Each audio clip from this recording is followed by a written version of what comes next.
My God, mother-in-law, did you seriously show up to your own husband's funeral in that cheap dress? Simone's voice sliced through the solemn quiet of the chapel like a slap in the face. It's just embarrassing. You look like you came from the discount store. Everyone's eyes immediately landed on me.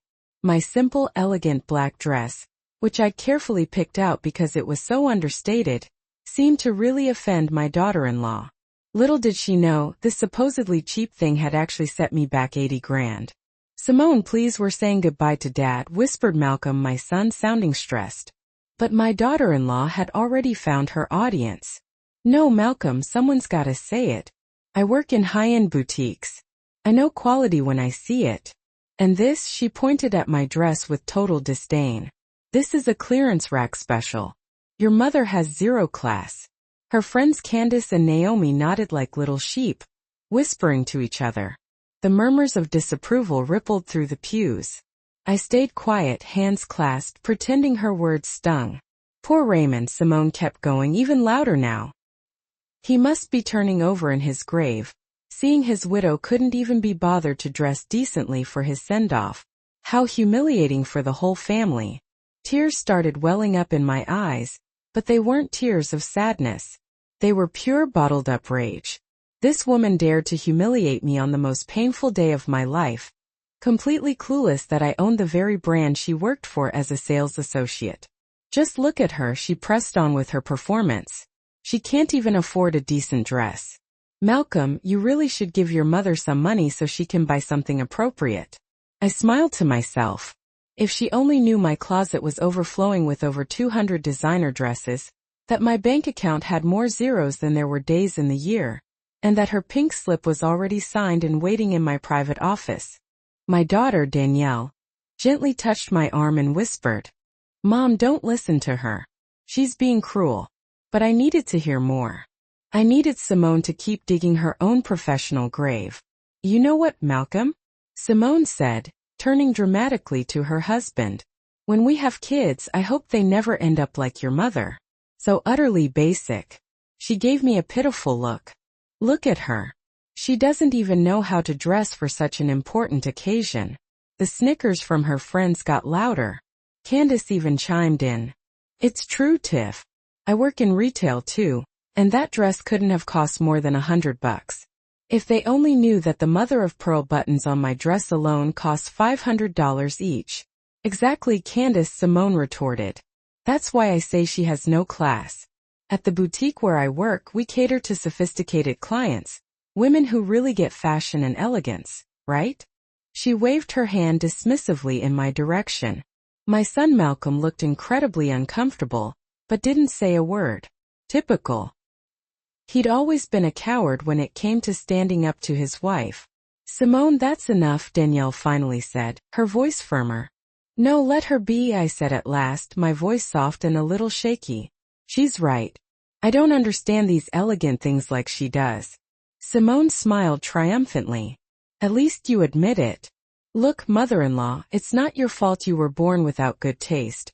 But you could at least try not to embarrass the family in public. Her friends clapped quietly. Naomi added with fake sympathy.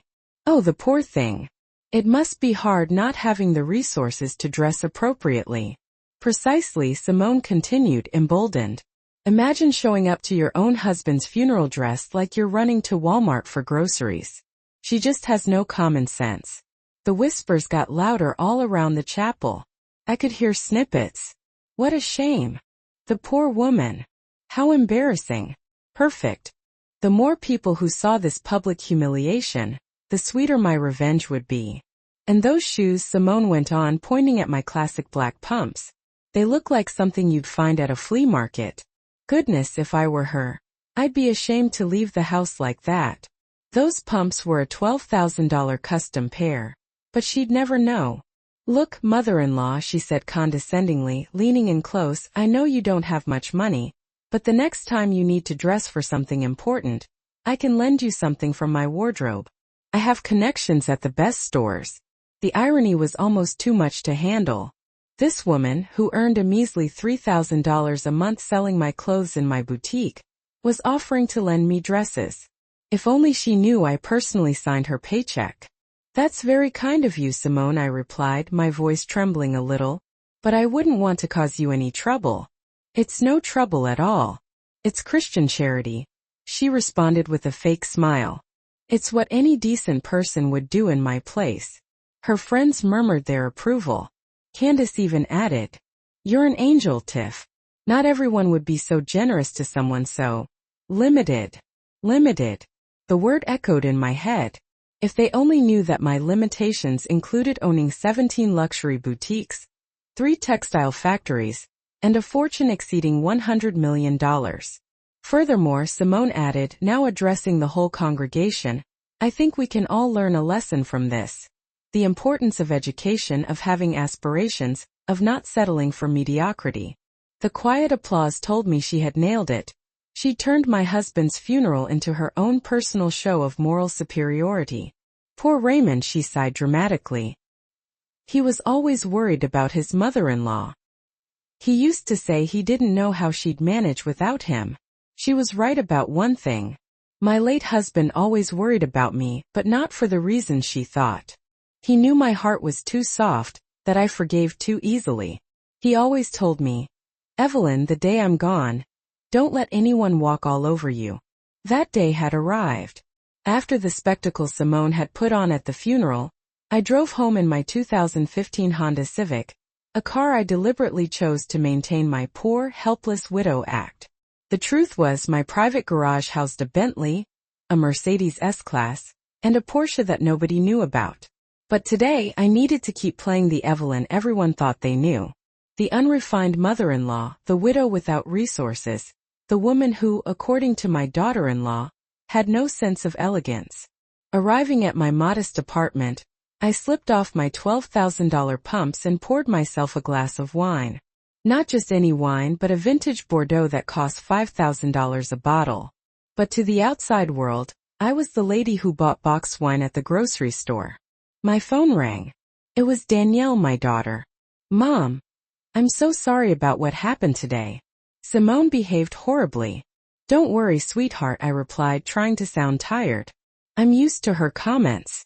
But it's not right, Mom, to act like that at Dad's funeral. It's inhuman. Danielle didn't know the truth about my financial situation. I had decided years ago to keep my own kids in the dark. It was safer that way, less complicated, and it allowed me to really see the people around me for who they were. I'm going to talk to Malcolm tomorrow, Danielle continued. He can't let his wife treat you like that. No, please don't do that. I don't want to cause trouble in their marriage. But the trouble was already brewing. Simone didn't know it yet, but her employer would be receiving a very specific phone call tomorrow. After hanging up, I went to my secret study, a room none of my children knew about, hidden behind a seemingly normal bookshelf.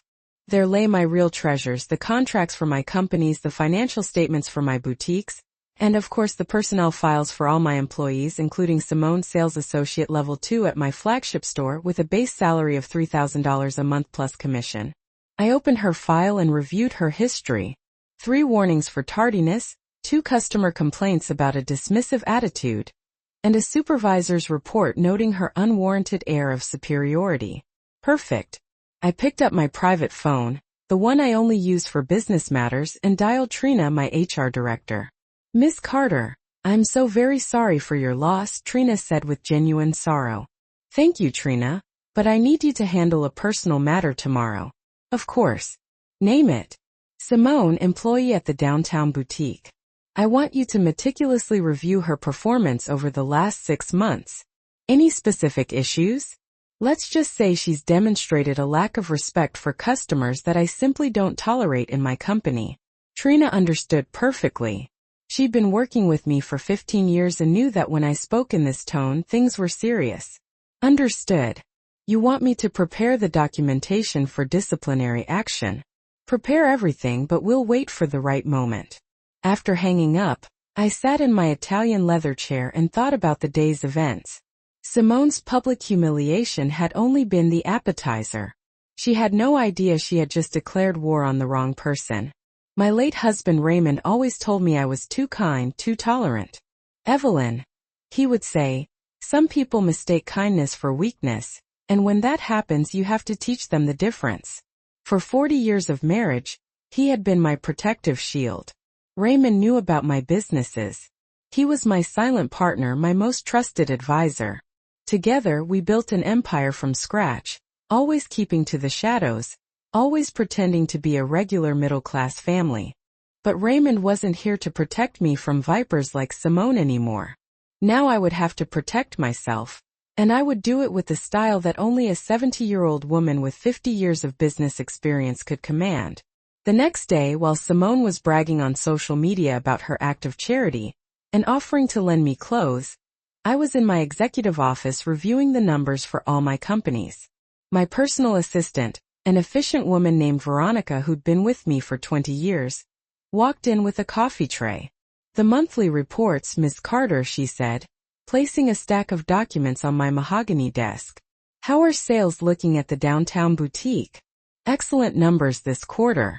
The new collections have been very well received, and the personnel." Veronica hesitated for a moment. "There are a few situations that require attention." "Tell me." "Simone Albright has had several incidents with clients. Apparently, she makes comments about who can and cannot afford certain pieces."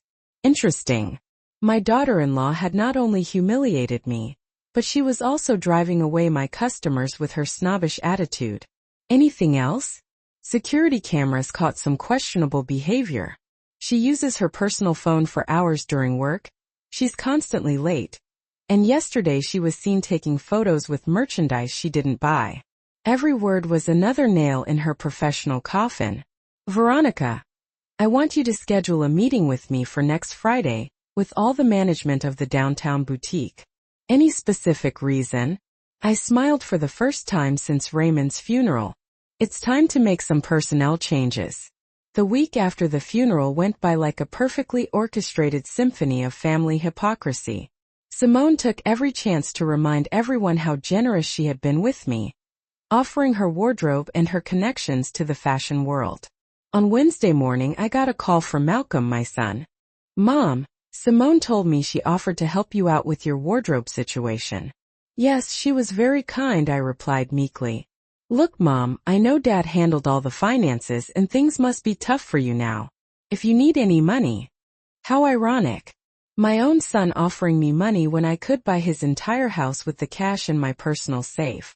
"Don't worry, Malcolm. I'll manage with your father's pension." "Are you sure? Because Simone says your apartment looks pretty basic and your clothes."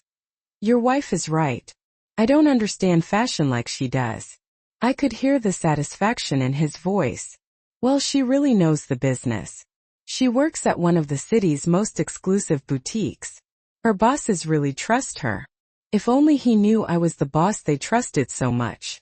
"She must be very talented," I murmured. "She is. In fact, she's expecting a promotion. Her supervisor told her there's a chance she'll be moved up to junior manager." Interesting information. Trina hadn't mentioned anything about promotions for Simone.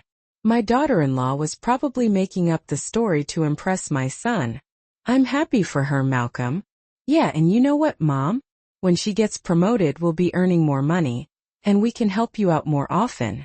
Maybe we can even take you shopping to some decent places." Every word that came out of my son's mouth felt like another stab. How had I raised a man so blind to his wife's cruelty? "That's very considerate of you, son." After hanging up, I immediately called Veronica.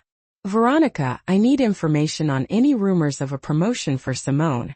"None, Miss Carter. In fact, her direct supervisor, Kendra, told me yesterday she's considering putting her on probation because of her attitude with clients." "Perfect. Do you have the reports I asked for ready?" "Yes, ma'am. Documented incidents, security recordings, and testimonials from clients who complained about her behavior." "Excellent work. Now I need you to do one more thing." "Tell me." "I want you to discreetly investigate Simone and Malcolm's personal financial situation. Income, expenses, debts, everything." Veronica asked no questions. After 20 years of working with me, she knew that when I requested financial information on someone, I had my reasons. On Thursday afternoon, the results arrived on my desk and were even better than I'd hoped. Malcolm and Simone were living way beyond their means. Their apartment cost $3,500 a month, more than Simone's entire salary. They had credit card debts exceeding $40,000, a car loan of $22,000, and had requested a salary advance from the boutique last month.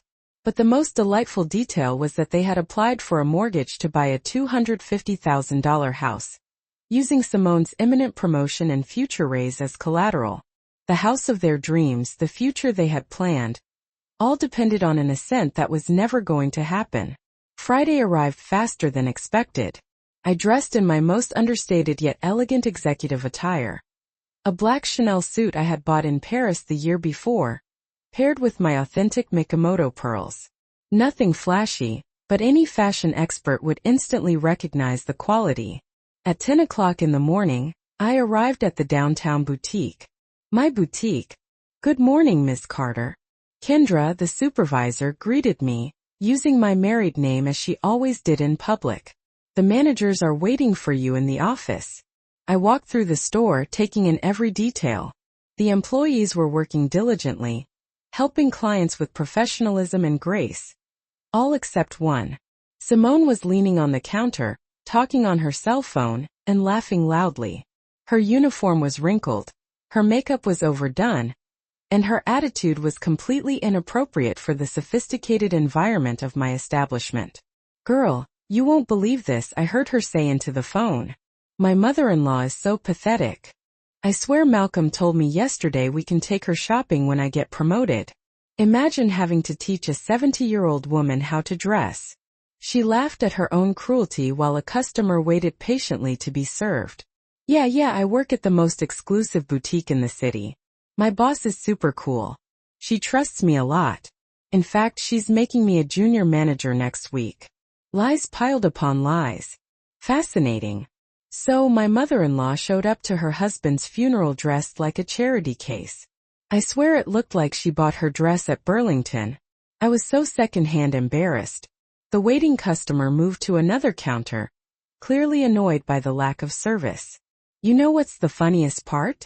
Simone continued, oblivious to everything. She actually thinks her dress was elegant. The poor old lady has no idea what real fashion is. It was at that moment that I decided to approach her. Excuse me, I said softly. Simone turned, and for a split second, recognition flickered in her eyes, probably because she had never seen me dressed appropriately before. Oh, mother-in-law, what are you doing here? She asked, covering the phone with her hand, clearly annoyed by the interruption. I came to do some shopping, I replied innocently. Malcolm gave me some money and said you could help me pick out something appropriate. Her attitude changed instantly. The thought of teaching me how to dress visibly excited her. Oh, that's wonderful. Gotta go, she told her friend. I have to help my mother-in-law stop making a fool of herself. She hung up the phone and looked me up and down with barely concealed disdain. All right, mother-in-law. First, we need to establish a budget. How much did Malcolm give you? Because things aren't cheap here. It's not like that flea market you usually shop at. Malcolm gave me $500, I lied. Simone laughed. $500? Oh my God. With $500 here, you can barely afford a pair of earrings. But fine, let's see what we can do with so little. She led me to the accessories section, the cheapest part of the store. Look, mother-in-law, these scarves are on sale. They're $200 each, but they're very pretty. They could add a touch of class to your style. She picked up one of the scarves and showed it to me condescendingly. See the quality of the silk? This is what true elegance is, not those rags you normally wear. The scarf she held was from my spring collection from last year. I had personally supervised every detail of its design. It's very beautiful, I admitted. Right. I have a good eye for these things. That's why my bosses are going to promote me. They recognize my talent. Just then Kendra approached us. Simone, Miss Carter is waiting for you in the office. Simone paled slightly. Miss Carter, my boss, is here? Yes, she arrived a few minutes ago. She said it was urgent. I could see the panic in Simone's eyes. But I'm helping a client. I'll take care of the lady, Kendra intervened diplomatically. Simone looked at me with annoyance. Mother-in-law, I have a very important work matter to attend to. I'll be back in a few minutes to keep helping you. Yes, of course, dear. Go attend to your important matters. I watched her walk nervously toward the offices on the second floor, completely unaware that she was heading straight for her professional destruction. While Simone nervously went up to the office where she thought I would be meeting with her as an employee, I stayed downstairs, savoring the irony of the situation. Kendra, my trusted supervisor, approached me with a knowing smile. How was the performance, ma'am? She asked in a low voice. Better than I expected. That woman just sealed her professional fate with her own words. The security recordings caught the entire phone conversation and her behavior toward you. Do you want me to go up now? Let's wait a few more minutes. I want her to get good and nervous wondering where I am. Meanwhile, I decided to take a walk through my store, observing how it functioned without my visible presence. The employees worked professionally, serving every customer with courtesy and knowledge. All except the one who had just gone upstairs. I approached one of the younger sales associates, a girl named Renee whom I had hired 6 months ago. Excuse me, I said, pretending to be a regular client. What do you think of the service from the young woman who was here a moment ago? The one with the curly hair. Renee looked up nervously before answering. You mean Simone? Yes, I think that was her name. The girl hesitated for a moment, clearly uncomfortable. Well, it's not my place to comment on my colleagues. Just curious. She seemed very confident. Look, ma'am, I'd rather help you. What can I get for you? Her diplomacy impressed me. She was exactly the type of employee I valued. Professional, discreet, loyal. I'm actually just waiting for someone. But tell me, have you worked here long? 6 months. It's my first job in luxury retail, and I really love it. And what's the work environment like? Renee glanced toward the stairs again. Most of my colleagues are wonderful, very professional, always willing to help. But she stopped. But I shouldn't say this, but some people think working here gives them the right to treat others badly, as if the boutique's glamour went to their head. Exactly what I suspected. Have you seen specific situations? Well, I've seen how some employees judge customers by their appearance before serving them, as if they decide who can and cannot afford to shop here. That goes against everything we were taught in training. And what did they teach you in training? That all customers deserve the same respect and attention, regardless of how they look or dress. That our boss, Ms. Carter, says that true elegance comes from respect and humility, not arrogance. My heart swelled with pride. My values were being passed on, at least to the employees who were worth keeping. Your boss sounds like a very wise woman. She is, although I've never seen her in person. Everyone raves about her. They say she started from the bottom and built this empire with hard work and solid principles. Just then, I saw Simone coming down the stairs with a look of utter confusion. She walked straight toward me. Mother-in-law, didn't anyone help you yet? What terrible service, she said, clearly frustrated that she hadn't found her boss upstairs. This young lady was taking very good care of me, I replied, gesturing toward Renee. Simone looked at Chloe with disdain. Oh, she's new. She doesn't know anything. I'm the expert here. I've been here longer and have more experience. Chloe discreetly stepped away, but I could see in her eyes that she understood exactly what kind of person Simone was. Did you find your boss? I asked innocently. No, it seems she had to leave, but it doesn't matter. She was probably just going to tell me about my promotion. She always seeks me out for important things. The lies kept piling up. Well, in the meantime, we could continue looking at clothes for me. Of course, mother-in-law. But first, let me tell you something important. When I get promoted to manager, I'm going to implement a lot of changes here, especially in customer service. What kind of changes? For example, I'm going to establish a dress code for clients. We can't have just anyone walking in here dressed any old way. This is a luxury boutique, not a bargain mart. Every word was more revealing than the last. And if someone doesn't meet your code, well, I'll politely suggest they go to stores more appropriate for their level. It's for everyone's good. The real clients feel uncomfortable when they see people who clearly don't belong here. Interesting philosophy, I murmured. Exactly. My boss will be so proud when she sees how I improved the store's image. She'll probably give me a bonus for the initiative. She led me to the most expensive dress section of the store, ironically toward my own most exclusive creations. Look, mother-in-law, these dresses are gorgeous, but they are obviously out of your budget. Those things cost between $5,000 and $15,000 apiece. She then picked up one of my personal favorite designs, a champagne-colored gown with all sorts of hand-embroidered details. Can you see this quality? This is real top-tier haute couture. I actually have a similar one at home. A very important client, who was absolutely thrilled with my service, gifted it to me. Another bald-faced lie. Employees were strictly forbidden from accepting any gifts from clients, and I personally reviewed all the sales reports. It's lovely, I admitted, running my fingers over the fabric. Yes, but it's definitely not the dress for you. We need to find you something a bit more realistic, something that matches your current style. She then directed me toward a back section where the discounted clearance items from previous seasons were located. Here are things that are more in your price range. Look, this gray dress is marked down to $400. It's absolutely perfect for ladies your age.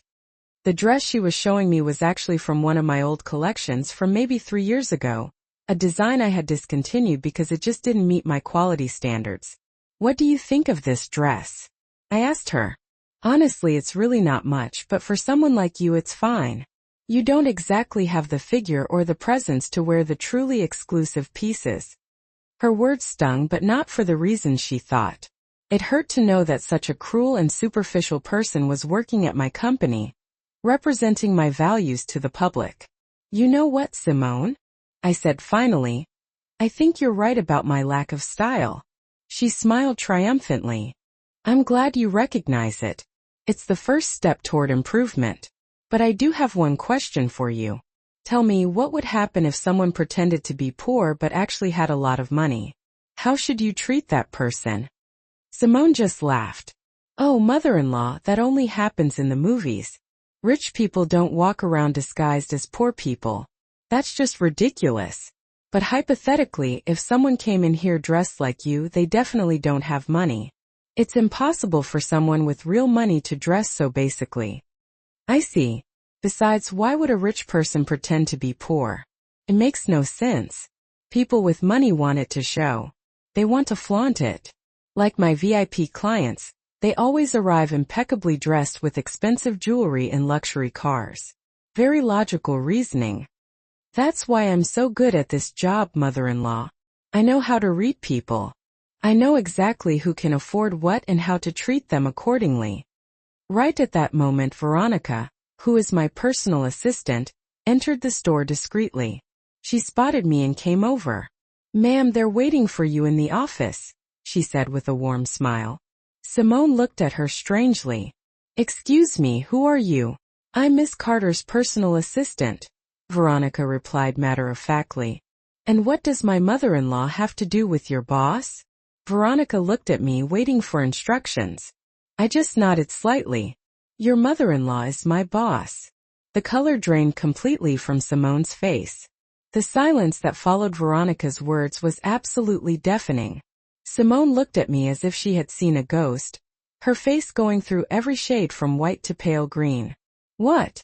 What did you say? She stammered, grabbing the counter to keep from falling. You heard me, Veronica replied with professional calm. Evelyn Carter is the founder and owner of this entire chain of boutiques. Simone spun around to face me, her eyes wide with disbelief. No, it can't be. You live in that small apartment. You drive that old Honda. Your clothes, my $80,000 clothes. I interrupted her gently. The dress that bothered you so much at my husband's funeral. She repeated like an echo, completely unable to process it.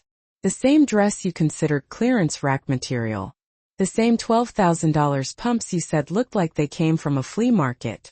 Her words came out in broken gasps. But I've been working for you for 2 whole years. That's right. And during those 2 years, I've received multiple reports about your inappropriate behavior with clients. Veronica pulled a folder from her purse. Would you like me to read the reports, ma'am? Please, Veronica. I think Simone needs to hear exactly what her supervisors have documented about her behavior. Simone slumped into a nearby chair, completely in shock. Report from March 15th. Veronica began.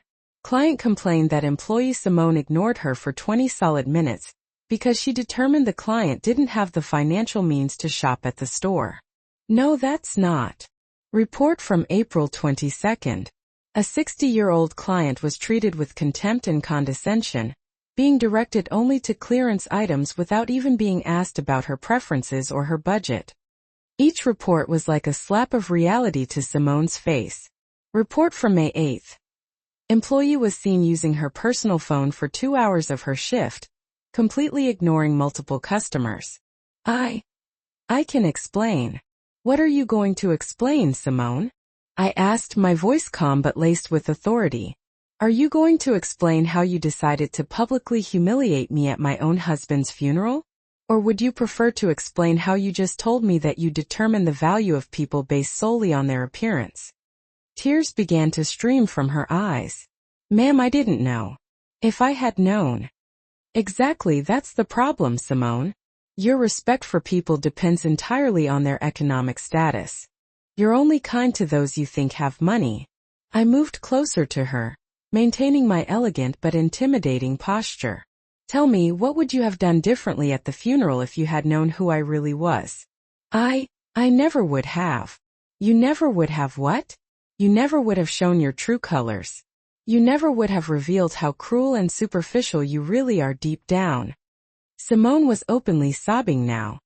Please, Miss Carter, it was all a terrible misunderstanding. I respect you very much. I've always respected you.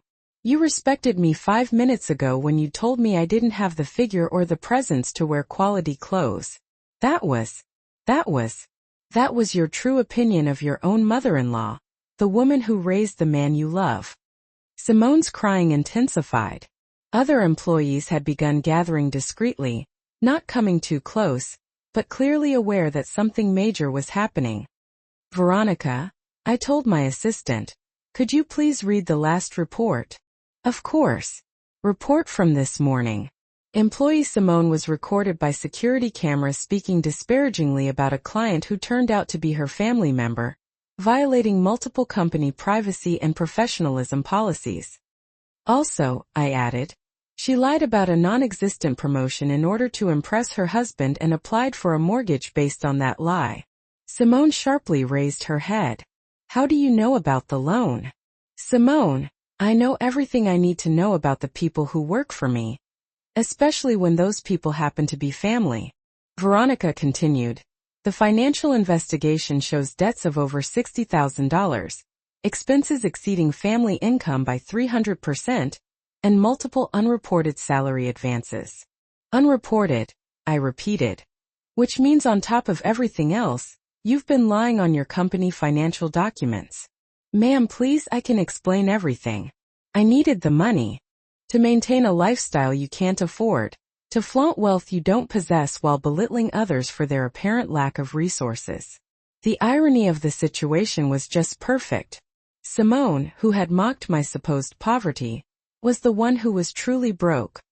Simone, I said, my voice growing even colder, I want you to understand something very important. I'm not bothered that you didn't know who I was. I'm bothered by how you treated the person you thought I was. But ma'am, I'm bothered that you considered it appropriate to humiliate a 70-year-old widow at her husband's funeral. And I'm bothered that you base your respect for other human beings on the price of their clothing. It wasn't my intention. It wasn't your intention to show your true character? Because that is exactly what you did. I turned toward Veronica. Do you have the documents ready? Yes, ma'am. Everything is prepared. Simone looked at us with mounting terror. What documents? Your termination papers, of course. No, please. I need this job. We have debts, payments, the new house. The new house you plan to buy with money from a promotion that never existed. Please, Miss Carter, I swear I'll change. I'll be different. You'll change? You'll be different? I approached her again. Simone, you are 32 years old. If you haven't learned to treat people with basic respect by this age, you're not going to learn it now. But it's my family. I'm your daughter-in-law. Exactly. You are my daughter-in-law, and that makes your behavior even more unforgivable. Veronica handed me a folder. The termination documents, ma'am. Thank you, Veronica. I took the folder and showed it to Simone. Here is your termination letter. Effective immediately. You can't do this. It's personal revenge. Personal revenge? I laughed softly. Simone, this is a simple application of business policy, customer mistreatment, misuse of work time, lies on official documents, and multiple violations of the code of conduct. But I need this job. My husband will. Your husband is going to find out many things today, I interrupted, including how his wife treats his mother when she thinks no one important is watching. Simone's tears had turned into desperate sobs. Please, I beg you, give me one more chance. You already had your chance, Simone. You had it during 2 years of working here, and especially you had it on the day of the funeral when you could have chosen to show compassion instead of cruelty. But I didn't know. And that is exactly the point.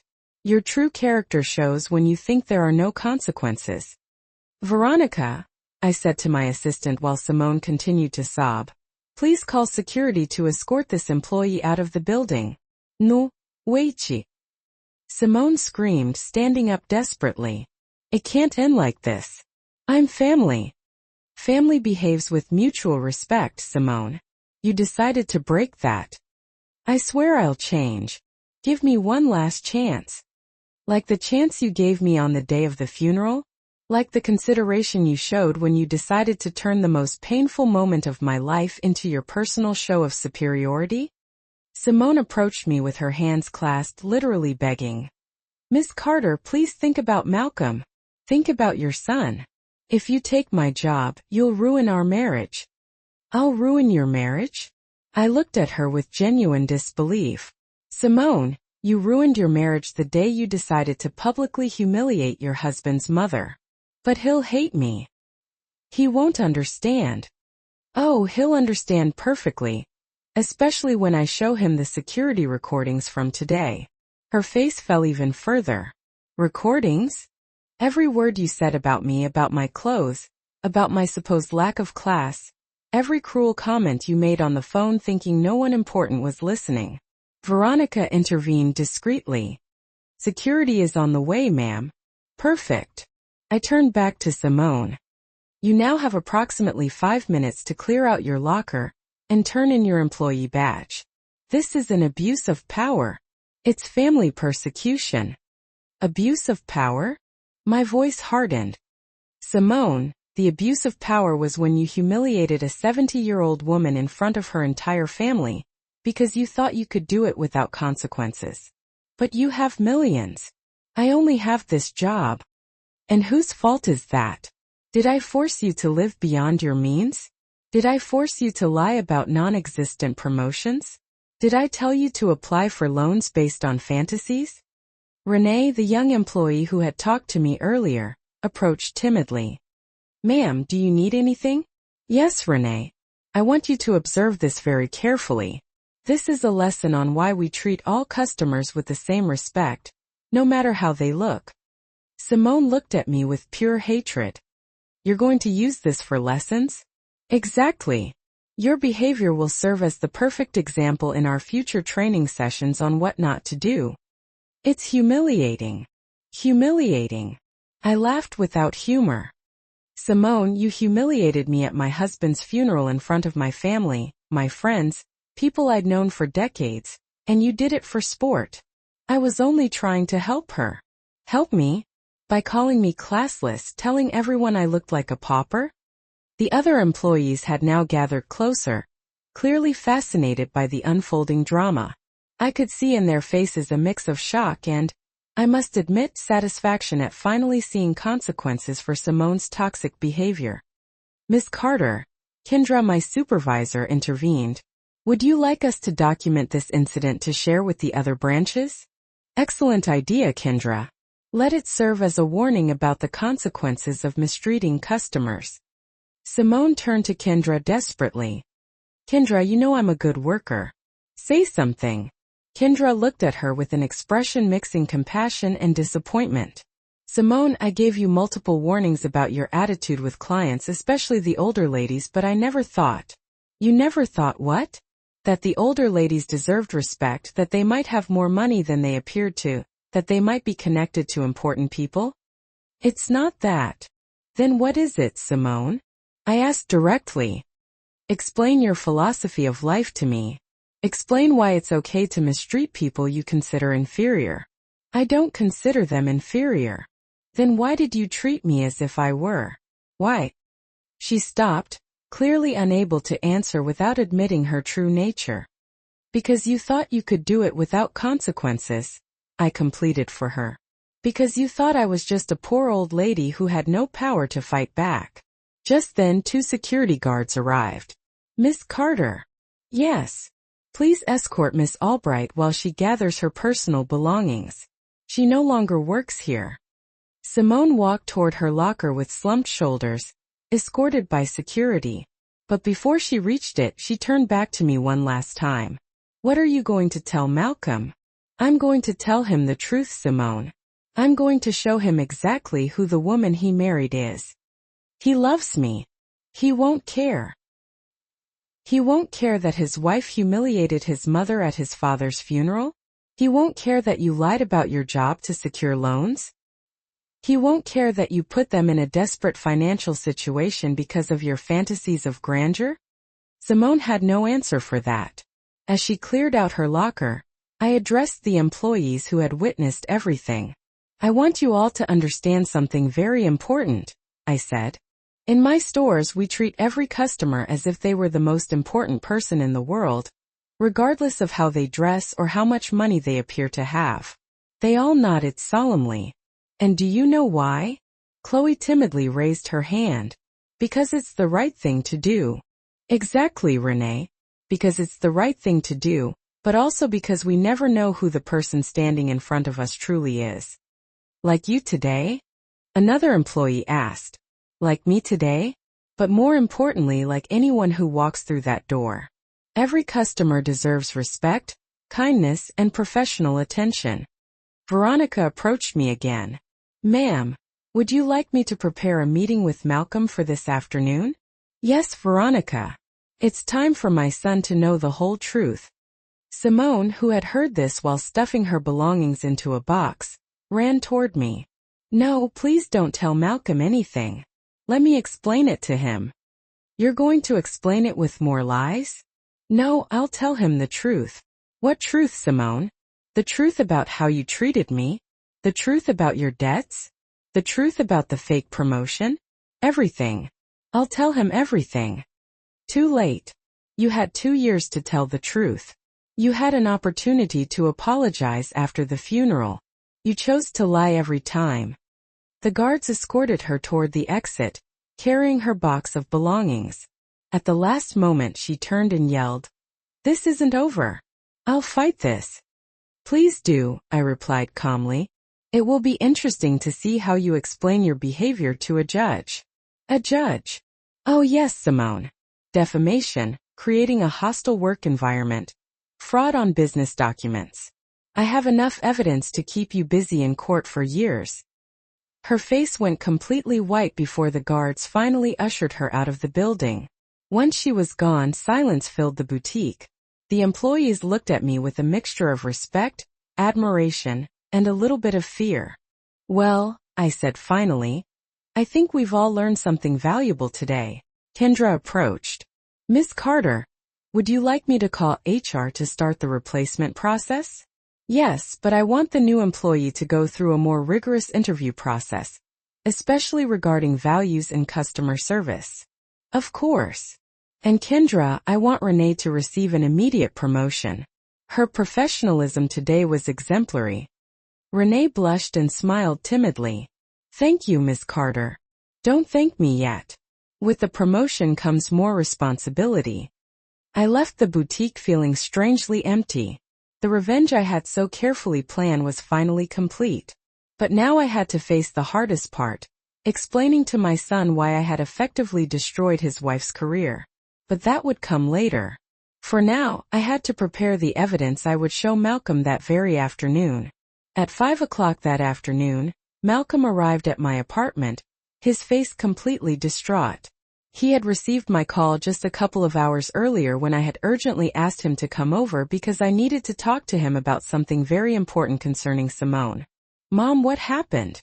Simone came home crying, saying she was unfairly fired and that you had something to do with it. Sit down, Malcolm. What I'm about to tell you is going to change a lot of things. My son sat on the sofa where he had played so many times as a child, where he had come to me for advice during his teenage years. Now at 35 he looked completely lost. Mom, Simone told me something really strange. She says you own the boutique where she worked. That's impossible, right? I took a deep breath. Malcolm, for your entire life, I have kept the true nature of our family's wealth a secret. What do you mean? I stood up and walked toward my secret study. Come with me. It's time you see who your mother really is. When I opened the hidden door behind the bookshelf, Malcolm gasped. His expression changed from confusion to utter astonishment as he saw my private office filled with business documents, contracts, and photographs of my boutiques. What is all this? This, my son, is the empire your father and I built over the last 40 years. I showed him the property certificates for the 17 boutiques, the contracts for the 3 textile factories, and the bank statements showing figures he had never even imagined. Mom, we're millionaires. Yes, Malcolm, we are very rich. We have been rich for most of your life. But why? Why did we live like that? Why did you never say anything? Because I wanted you and Danielle to grow up with real values. I wanted you to understand the value of hard work, humility, and respect for all people. Malcolm collapsed into a chair. I can't believe it. All this time you had this all along, the chance to show your true character without the corrupting influence of money. And Dad knew. Your father was my partner in everything. Together, we decided to keep this secret until the appropriate time to reveal it. And when was the appropriate time going to be? When you demonstrated you could handle the responsibility. When you showed that your values were firmly established. Malcolm looked at me with a mixture of admiration and resentment. And what does this have to do with Simone being fired? That was the question I had been waiting for. I picked up the folder Veronica had prepared with all the evidence. Malcolm, your wife has been working at one of my boutiques for 2 years. During those 2 years, she demonstrated repeatedly that she mistreats clients based solely on their appearance. That can't be true. No. I pulled out the first report. It's documented here how your wife ignored a 60-year-old lady because she felt she didn't have the appropriate financial means to shop at the store. Malcolm read the report, frowning. This must be a misunderstanding. A misunderstanding. I pulled out the next document. And this? And this? Each report painted a clear pattern of discriminatory and unprofessional behavior. But the most important thing, Malcolm, isn't what she did at work. It's what she did to me. What did she do to you? On the day of your father's funeral, your wife decided to publicly humiliate me because of my clothes. She called me classless, said I looked like a pauper. She mocked my dress in front of the whole family. Malcolm paled. Mom, Simone told me she was only trying to help you. Help me? You thought it was help when she told me I was pathetic, that I was embarrassing the family, that I looked like a beggar? Mom, I didn't. I thought she was just trying to help. You thought it was okay for someone to treat your mother like that because you assumed she was right about my lack of class? No, it's not that. Then why didn't you defend me? Malcolm had no answer for that. You know what else I discovered today? I continued, pulling out the financial reports. That your wife has been lying about a non-existent promotion, that you two applied for a mortgage based on future income that was never going to materialize. How do you know that? Because I'm a businesswoman, Malcolm. When someone attacks me, I investigate everything about that person. I showed him the documents detailing their debts, their excessive spending, and their desperate financial situation. You owe over $60,000 in credit cards. You live in an apartment that costs more than Simone's entire salary. You've been constantly requesting salary advances. Malcolm buried his face in his hands. My God. Your wife has been living a complete lie, flaunting wealth she doesn't have while making fun of others for their apparent lack of resources. And now what's going to happen? Now, Malcolm, you have to decide what kind of man you want to be. What do you mean? Can you stand by a woman who humiliated your mother at your father's funeral? Or can you acknowledge that you married someone who doesn't share your family values? Mom, she's my wife. And I'm your mother, the woman who raised you, who taught you about respect and dignity, who sacrificed many comforts to make sure you had an education and values. Malcolm was silent for a long time. What do you want me to do? I don't want you to do anything, Malcolm. I want you to make your own decision based on what you know now. And if you choose to stay with Simone, then you'll have to live with the consequences of that choice. What consequences? The consequences of choosing someone who believes it's appropriate to humiliate older people for sport. Malcolm got up and walked to the window. My entire world is falling apart. No, Malcolm. Your false world is falling apart. Now you have the opportunity to build something real. Will you help me? I will always help you, son. But only if you prove you deserve that help. How?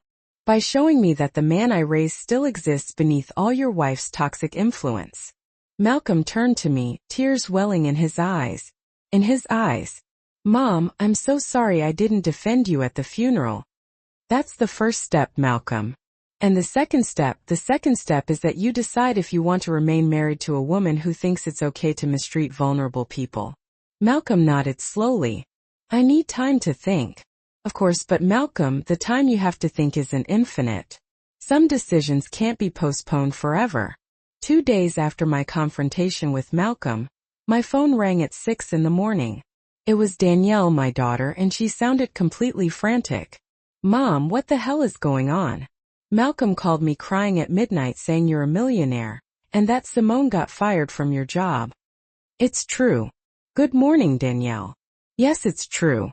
How is it true? Since when are we rich? Why did you never tell me? Danielle, come home this morning. It's time for you to know the truth too. Mom, I'm in total shock. Malcolm told me about the boutiques, about the money, about what Simone did at Dad's funeral. I can't process it. That's why you need to come. There are many things to explain. 2 hours later, Danielle was sitting in my living room looking at the same documents I had shown Malcolm. Her reaction was completely different from her brother's. Mom, why did you never trust us? I did trust you, Belle. I trusted that you would become good people without the corrupting influence of money. But we could have had a better life. I could have gone to a private university, had better opportunities. And would you be the same person you are now? Danielle paused, thinking.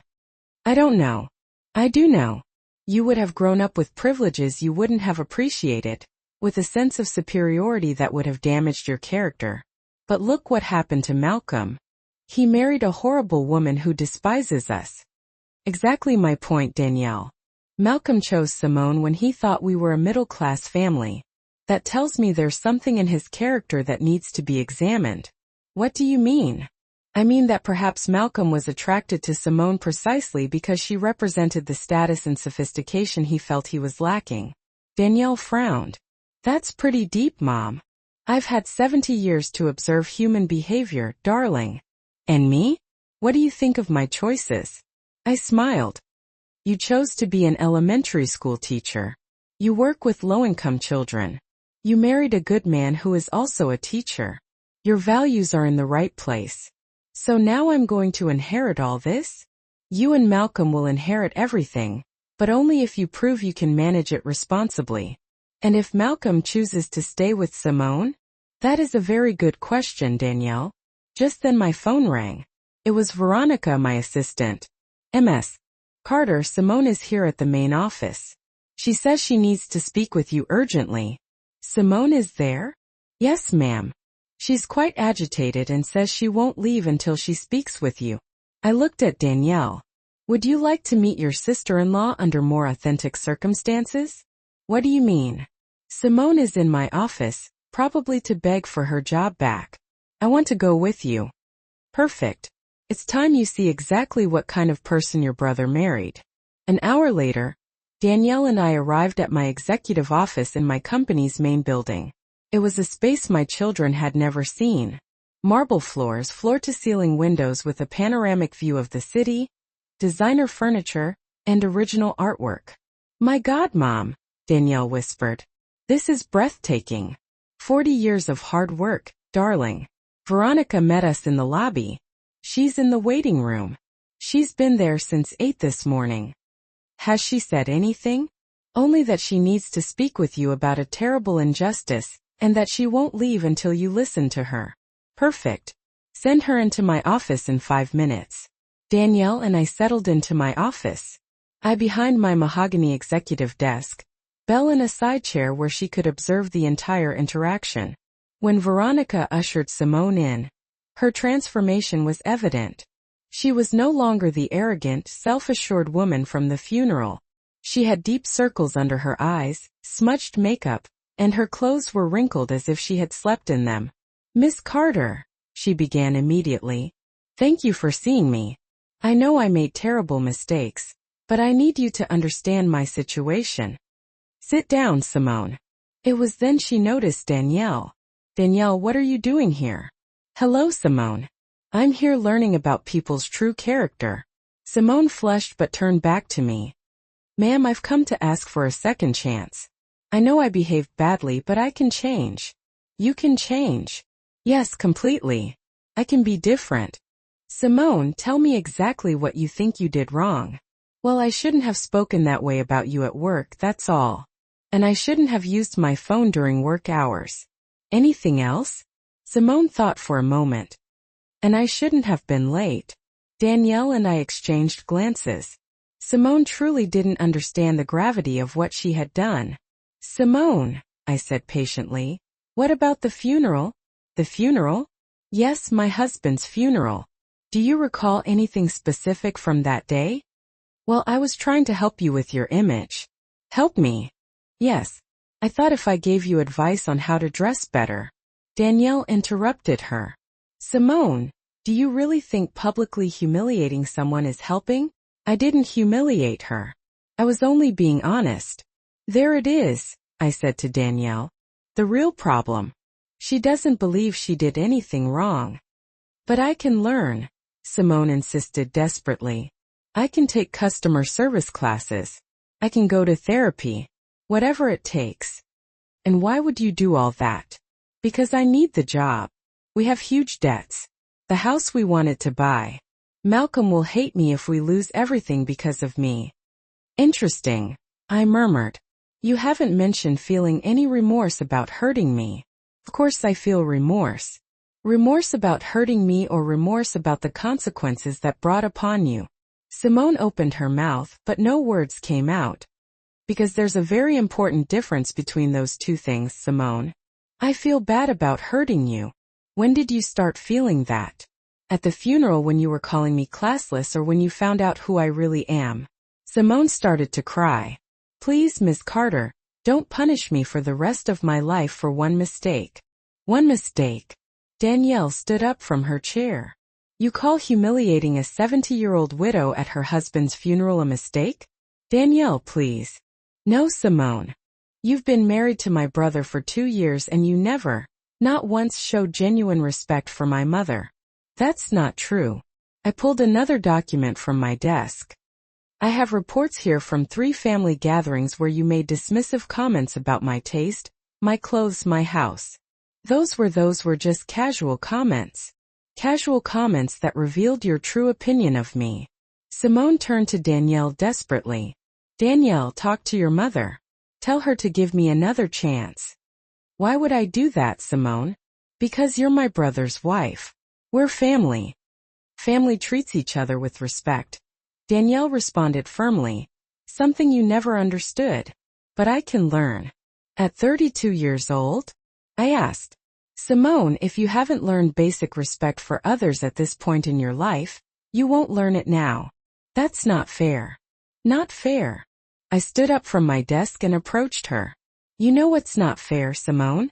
That a 70-year-old woman has to endure public humiliation on the most painful day of her life. You know what else isn't fair? That my employees have to work with someone who constantly makes them feel bad about themselves. I never what? Never told your colleagues that certain clients didn't belong in the boutique. Simone fell silent. Never made comments about people's status based solely on their appearance. More silence. Simone, the problem isn't that you made mistakes. The problem is that your behavior revealed your true character. My true character can change. No, Simone. Your behavior can change out of convenience, but your character is already formed. She broke down completely, sobbing uncontrollably. Then there's nothing I can do. There is something you can do. She lifted her head, hopeful. What? You can be honest with Malcolm about who you really are. What do you mean? You can tell him that you married him because you thought you could mold him, that you always saw his family as inferior, that you lied about your job to impress him. That's not true. No? Then explain why you never invited Malcolm to your work events if you were as successful as you claimed. Simone couldn't answer. Explain why you never introduced me to your bosses if you had such a good relationship with them. Total silence. Explain why you lied about a promotion that never existed. I wanted Malcolm to be proud of me. And humiliating his mother was supposed to help with that?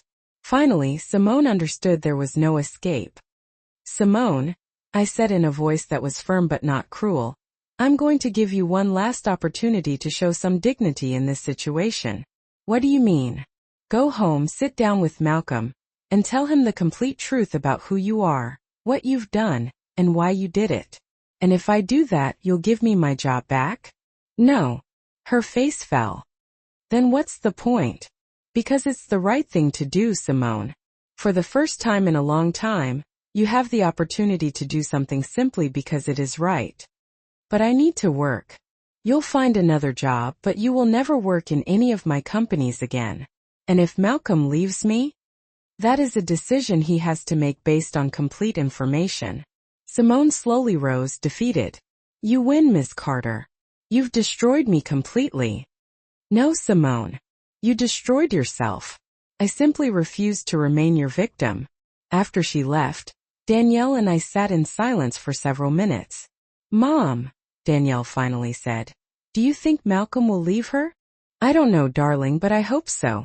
And if he doesn't, then I'll know I didn't raise the man I thought I raised. That night Malcolm called.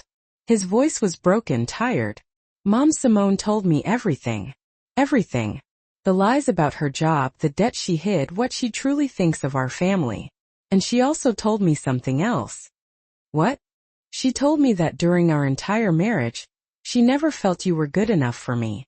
My heart broke a little. I see. Mom, I'm so sorry I was so blind. I'm sorry I failed you when you needed me most. And what are you going to do now, Malcolm? I already did it. I asked her for a divorce. I felt a mix of relief and sadness. How do you feel? Devastated but also liberated. As if I've been carrying a weight I didn't know I had. That's normal, son. Can I come see you tomorrow? There are many things I need to talk to you about. Of course, Malcolm, always. The next day, my two children were sitting in my living room, now fully aware of the truth about our family. It was strange after so many years of secrets to have everything in the open. Mom, Malcolm said, I want to formally apologize not just for not defending you at the funeral, but for all the years I didn't fully appreciate what you had done for us. I want to apologize too, Belle added, for questioning your decision to keep the secret. I understand now that you gave us something more valuable than money. You gave us real values. Your apologies are accepted, but they weren't necessary. You both acted with the information you had at the time. And now what? Malcolm asked. How do we proceed from here? Now. I told them, standing up to walk to my desk. It's time for you to learn about your inheritance. I showed them the documents I had prepared years ago. dividing my empire equally between them, but with specific conditions. Malcolm, you will inherit the boutiques and the textile factories, but there is a condition. What is it? You have to work in the business for 5 years, starting from the bottom, learning every aspect of the operation from the ground up as a floor salesman. I want you to understand what it's like to deal with all types of customers, what it's like to earn the respect of the employees, what it's like to build something through hard work. Malcolm nodded solemnly. I accept. Danielle, you will inherit the real estate properties and the financial investments, but your condition is different. What is it? I want you to use a significant portion of that inheritance to create charitable foundations, especially focused on education for low-income children. Danielle's eyes filled with tears. Mom, that's perfect. But you both have one additional condition that is non-negotiable. What is it? They asked in unison. You can never, ever use your wealth to mistreat other people. The money I'm giving you comes with the responsibility to use it to uplift others, not to belittle them. Of course, Mom, Malcolm said. And if I ever discover that you are using your position to humiliate or belittle someone, you will lose your entire inheritance immediately. Understood, they both said.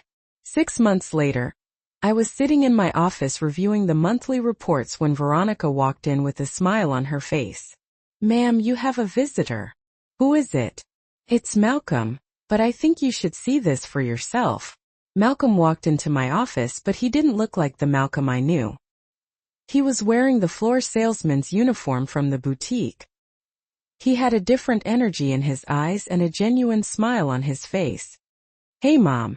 Do you have a minute to talk to one of your employees? Of course. How's your first month going? It's the hardest job I've ever done in my life and also the most gratifying. Tell me about it. Yesterday, I served a woman who came in dressed very simply. She was a widow like you and clearly didn't have much money. My old instincts told me to direct her to the clearance section. And what did you do? I gave her the exact same treatment I would give any other client. I showed her the whole store, explained the quality, and made her feel like the most important person in the world. She bought a $50 scarf, but Mom, the smile on her face was priceless. She told me it had been years since anyone had treated her with such kindness in a store. I felt my heart swell with pride. And how did that make you feel? Like I finally understood what you and Dad tried to teach me all these years. At that moment, I knew I had made the right decision. The pain of Raymond's funeral, the public humiliation, the destruction of Simone's career. It had all been worth it to reach this moment. Malcolm, I told him, your father would be so proud of the man you've become. Are you proud of me? Immensely. He came around my desk and took my hands. Mom, there's something else I want to tell you. What is it? Thank you for not letting me stay married to a woman who didn't respect you. Thank you for teaching me that real love includes defending the people you love, especially when they can't defend themselves. And Simone? I asked. I heard she's working at a department store now. From what I know, she's struggling financially, but that's not my responsibility. Do you feel bad about that now?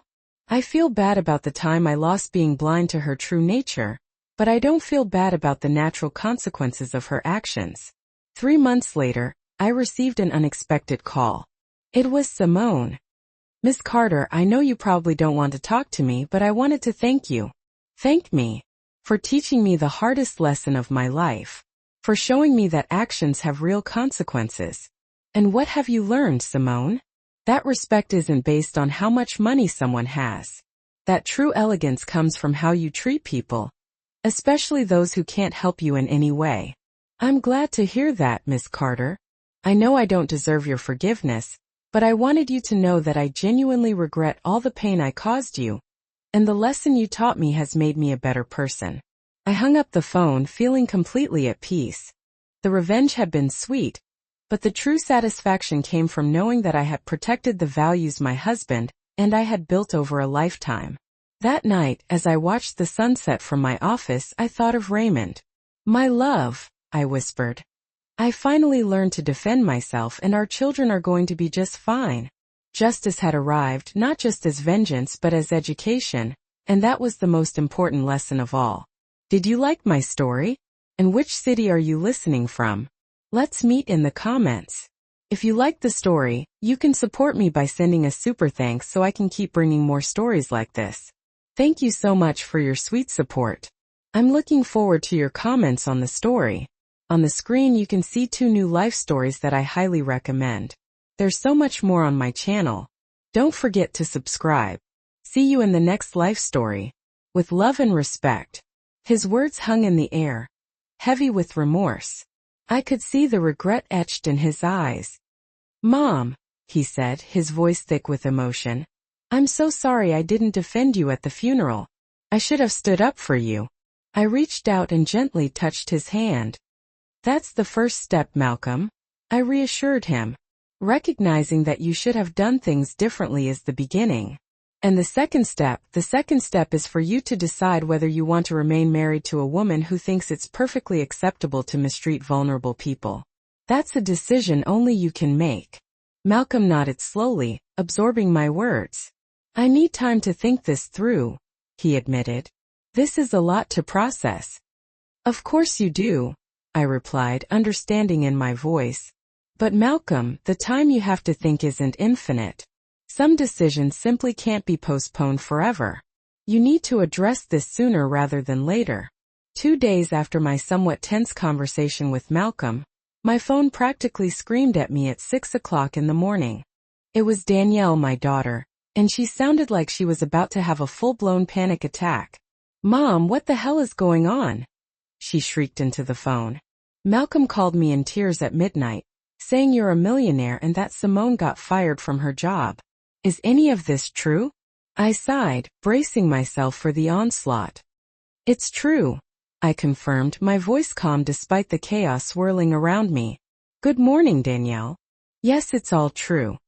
How is it true? She demanded, her voice rising in disbelief. Since when are we rich?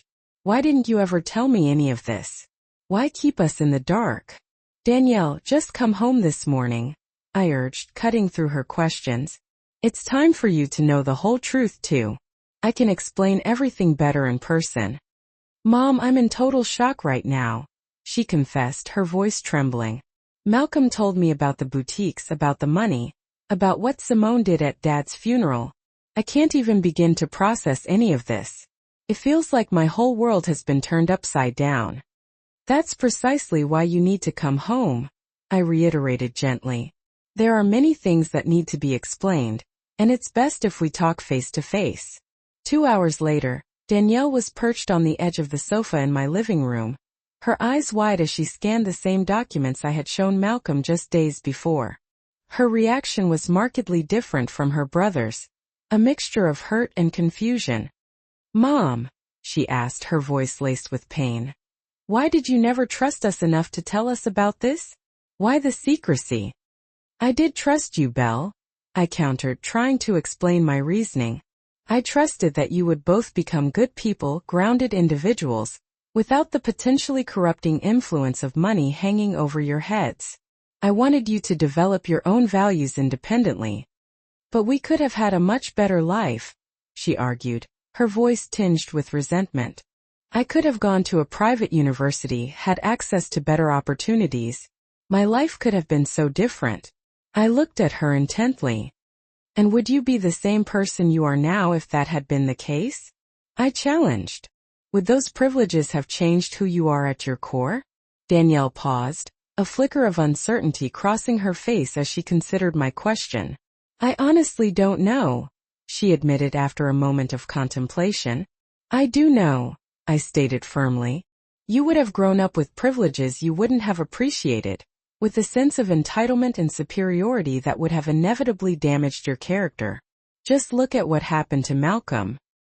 He ended up marrying a horrible woman who clearly despises us, and who was likely motivated by all the wrong reasons. Exactly my point, Danielle, I continued, seizing the opportunity to drive home my point. Malcolm chose Simone at a time when he believed we were a middle-class family. That, in itself, tells me there's something in his character that needs to be carefully examined and addressed. What exactly do you mean by that, Mom? she asked, her brow furrowed in confusion. I mean that perhaps on some level, Malcolm was attracted to Simone precisely because she represented the status and sophistication he felt he was lacking, I elaborated. Maybe he was trying to compensate for some perceived inadequacy. Danielle frowned, clearly trying to wrap her head around the complexities of the situation. That's pretty deep, Mom, she acknowledged. Well, I've had 70 years to observe human behavior, darling, I quipped with a wry smile. You pick up a few things along the way. And me? She inquired, her eyes searching mine. What do you think of my choices? Do you approve of the path I've taken? I smiled warmly, my heart swelling with pride at the woman my daughter had become. You chose to be an elementary school teacher, I said, my voice filled with admiration. You dedicate your life to working with low-income children, shaping their futures and giving them a chance.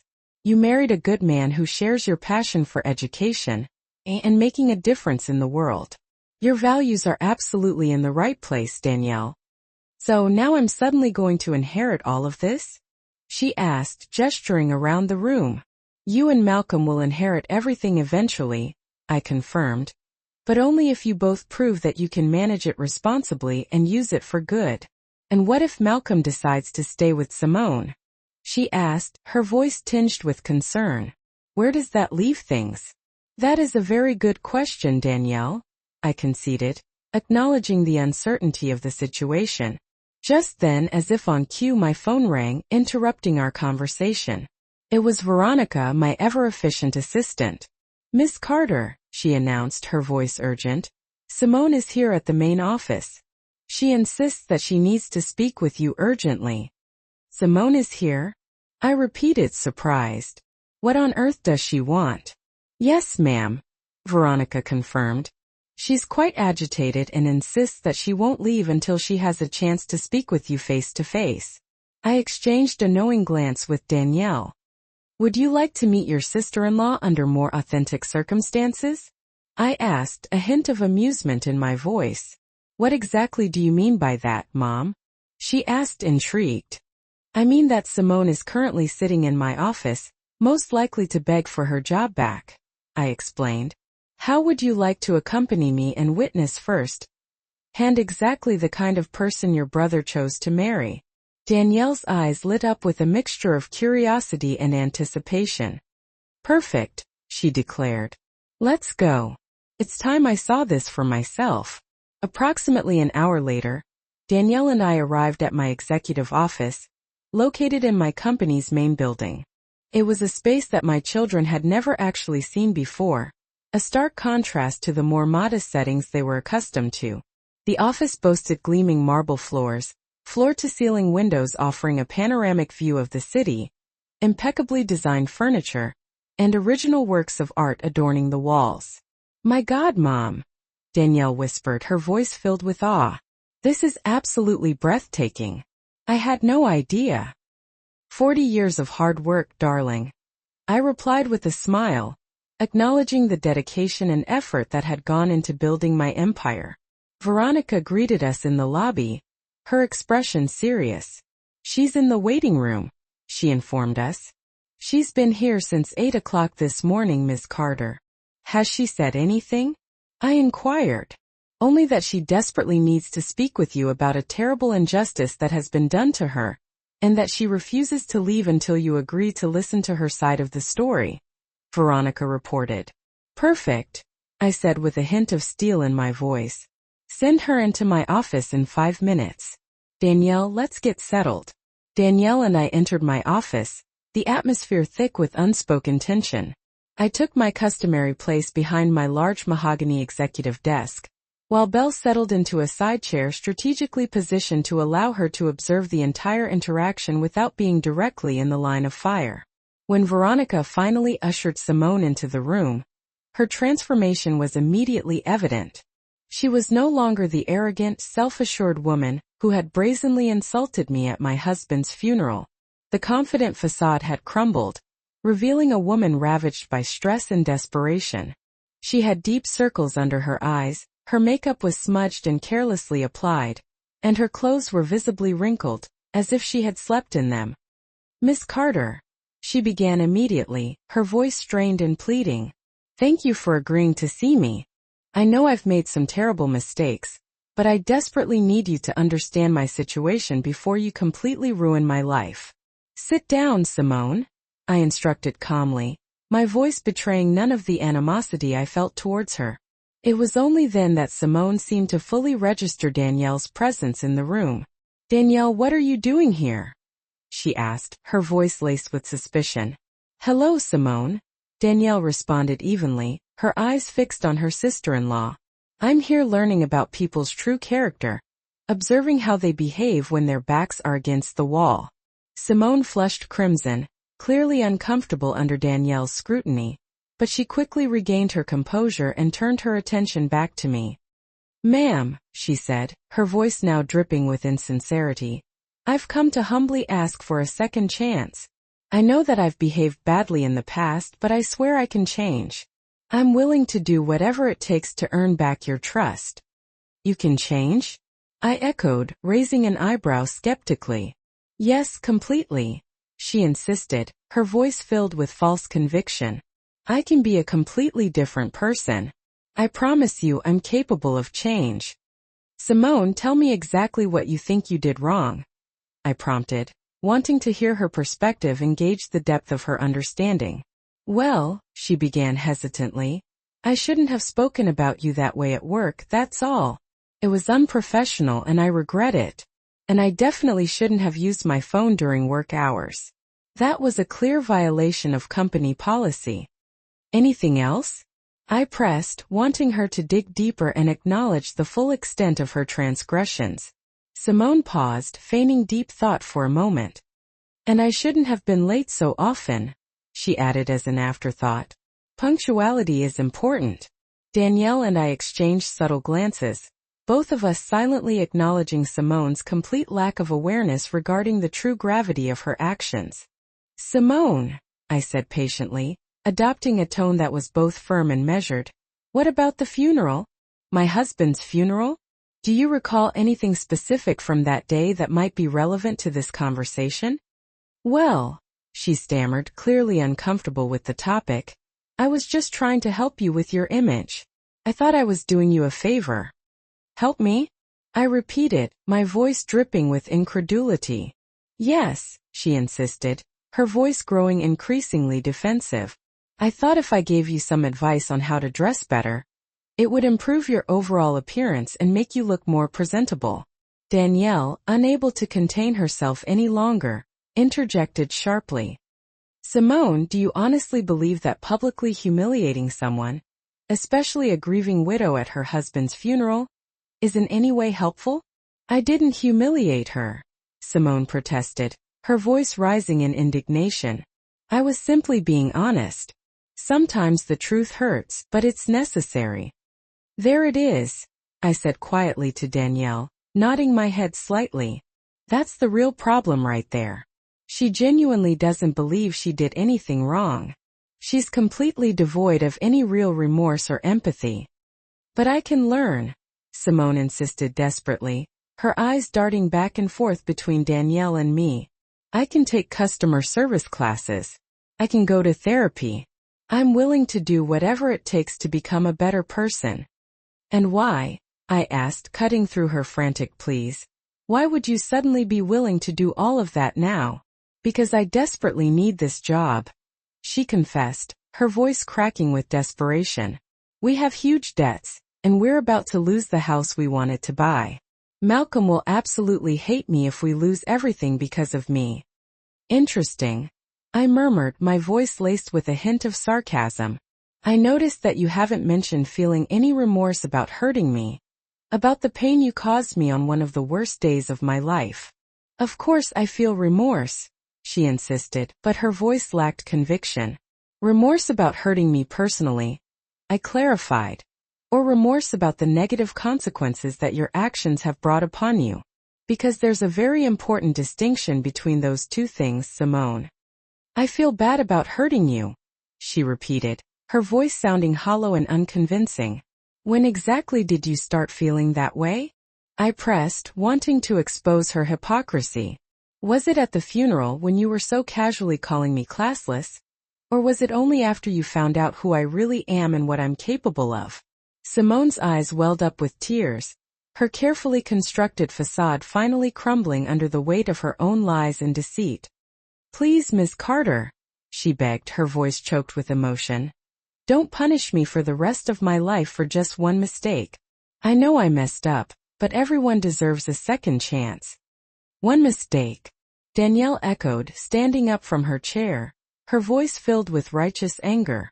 You call humiliating a 70-year-old widow at her husband's funeral just a single mistake? That was a deliberate act of cruelty, Simone, and you know it. Danielle, please, Simone pleaded, her eyes darting nervously towards my daughter. Don't do this to me.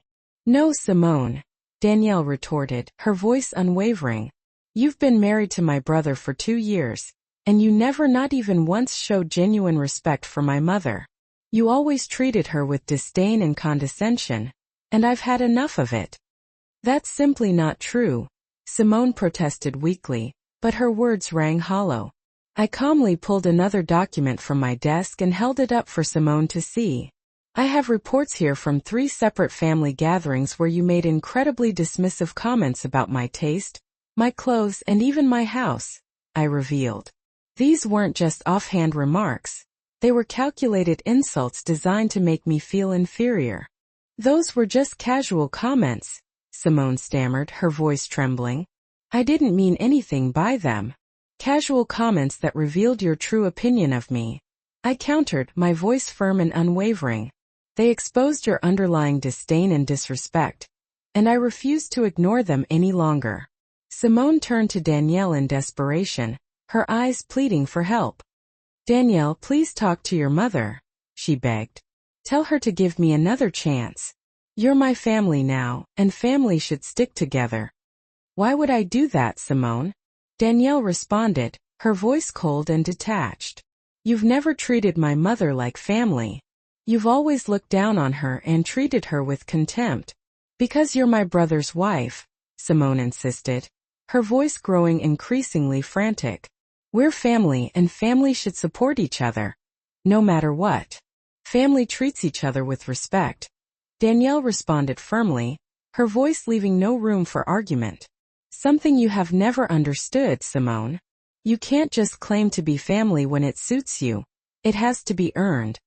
But I can learn, Simone insisted, clinging to the last vestiges of hope. I can change. I can become the kind of person who deserves to be a part of this family. At 32 years old? I asked, raising an eyebrow skeptically. Simone, if you haven't learned basic respect for others by this point in your life, I highly doubt you're going to learn it now. Character is not something that can be easily changed, especially not when it's driven by self-interest. That's not fair, Simone protested, her voice filled with anger and resentment. You're not giving me a chance to prove myself. Not fair. I echoed, standing up from my desk and approaching her, my voice laced with steel. You want to talk about what's not fair, Simone? What's not fair is that a 70-year-old woman has to endure public humiliation on the most painful day of her life. All because you thought it was your place to judge and criticize her. You know what else isn't fair? I continued, my voice growing louder with each word.